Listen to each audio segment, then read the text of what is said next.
just as so many of us could see coming a mile away, this movie ended up being a nightmare for Disney. In a whirlwind turn of events that almost nobody saw coming, contrary to her previous roles, where she had been lauded as a rising star, here she became perceived as a primary source of the studio's woes. Even colleagues who admired her talent reportedly grew weary of the relentless stream of negative press. And in the eyes of Disney accountants, the financial burden was simply too great to ignore. That's when, according to the most recent stories swirling in Hollywood gossip circles, Rachel Zegler packed up and left the country entirely, an action widely interpreted as an attempt to avoid the situation, or, at the very least, to take a break from the intense scrutiny. Okay, so people that are small that could have played this role.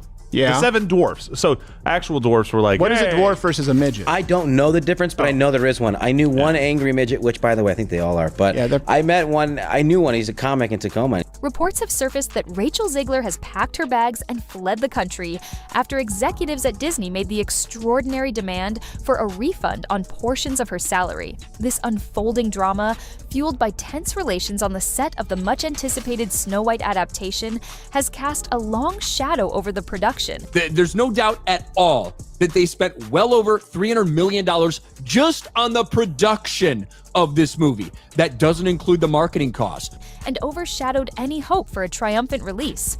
Although the public spectacle has focused heavily on Rachel Zegler's clash with co-star Gal Gadot, observers now say the matter of money, specifically the money Disney spent on reshoots and promotional appearances, lies at the heart of this abrupt turn. Rumor has it that a clause in Zegler's contract gave Disney the power to request partial remuneration, leave his family to fly across the country to reprimand his 20-year-old employee for dragging her personal politics into the middle of promoting the movie for which she signed a multi-million-dollar contract to get paid and do publicity for. This is called adult responsibility and accountability. And if the timing was telling, Disney's demand for partial compensation supposedly reached her team's desk only days before. Whether Zegler intends to stay abroad long-term, return once tempers cool, or attempt legal negotiations from afar remains unclear. Gal Gadot, meanwhile, has reportedly tried to distance herself from the entire fiasco.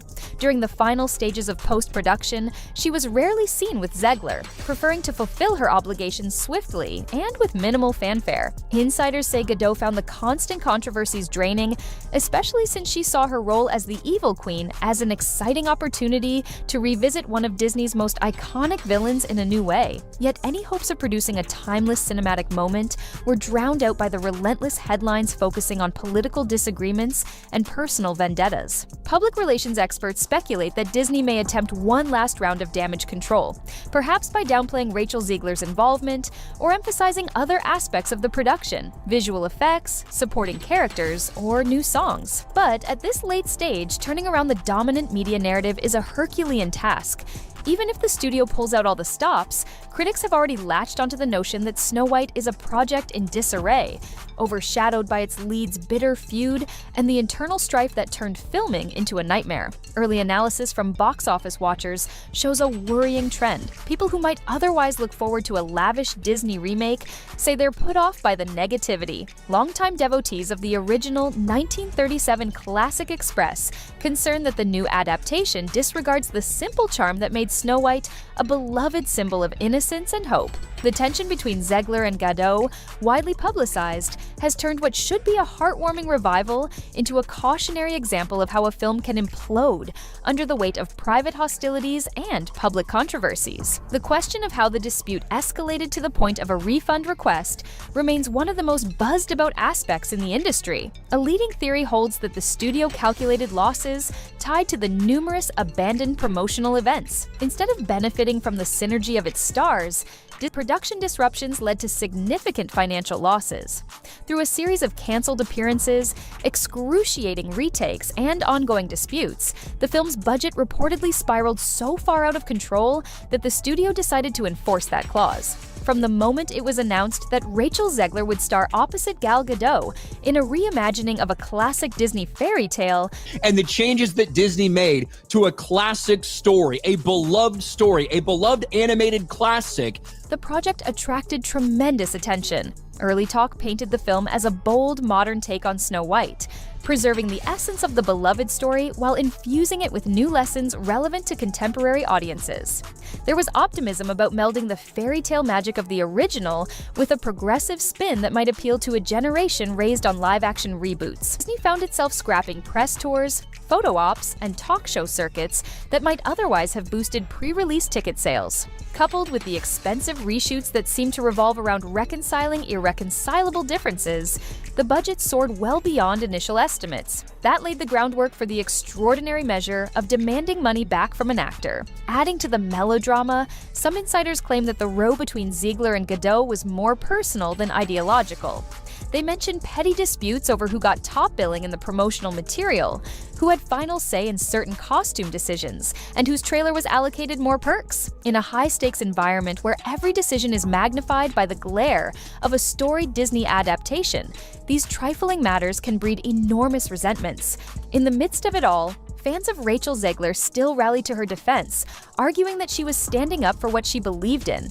They interpret her refusal to attend Godot's event as a testament to her strong convictions and say that Disney should have better navigated this conflict behind closed doors, rather than letting it explode into a PR crisis. Conversely, supporters of Gal Gadot see her as a seasoned professional who simply tried to get on with her work, improvising lines where appropriate and adding creative energy to her role, only to be met with hostility and blame for overshadowing Snow White. Some commentators note the irony that the original Snow White film was about maintaining kindness and heart in the face of adversity. The 1937 classic has long been cherished for its simple moral lessons, focusing on love, friendship, and perseverance. In this new adaptation, however, moral lessons have been overshadowed by heated ideological statements and combative discussions. Rather than championing the spirit of Snow White's unwavering optimism, the production devolved into a conflict that stands at odds with the uplifting themes the fairy tale was supposed to embody. If there is a silver lining, it might be found in the lessons future productions can draw from this debacle. Industry professionals often say that big personalities can clash on any set. Yet in an era dominated by social media and instant access to behind-the-scenes drama, keeping disputes under wraps has become more challenging. When those disputes revolve around hot-button political issues, they can quickly swamp public conversation about the film itself. The cautionary take-home message is that studios, even ones as seasoned and powerful as Disney, must navigate the personal convictions of their stars with extreme care to preserve both creative integrity and public goodwill. No one in Disney's higher echelons seems willing to confirm or deny the specifics of the rumored demand for a refund.